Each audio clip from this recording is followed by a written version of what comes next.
Next, we're moving on to exercise for the thighs, not for quads alone, for the overall thigh. It depends where you place your feet. It will have an effect on where the stresses go on the thigh. Wide stand will involve your adductor muscles because that's what adductors are there for, to protect you from collapsing your knees outwards, okay? At the same time, in certain parts of the movement, your hamstrings will come into effect, and other parts, quads will come into effect.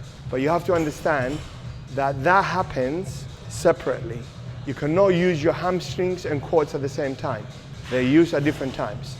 It's a neurological thing called a reciprocal innervation that happens in the body, and it doesn't allow, neurologically, the muscles are not allowed to be used antagonistically like the bicep with the tricep or the quad with the hamstring. So part of the movement you'll be using different muscles. Again here, the most important thing is that the last 10% of the movement is the 90% of the productivity of the movement. So basically, if you stop shy of coming low by this much, effectively, you're losing about 90% of the productivity of the exercise.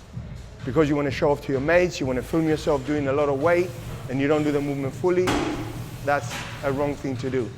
So you have to come as far low as possible, basically your thighs squashing your ribs, and then you go up again.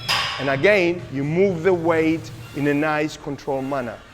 And again, where you place your feet has an effect in how much of your hamstrings and glutes come into contact, or how much your quads will be used.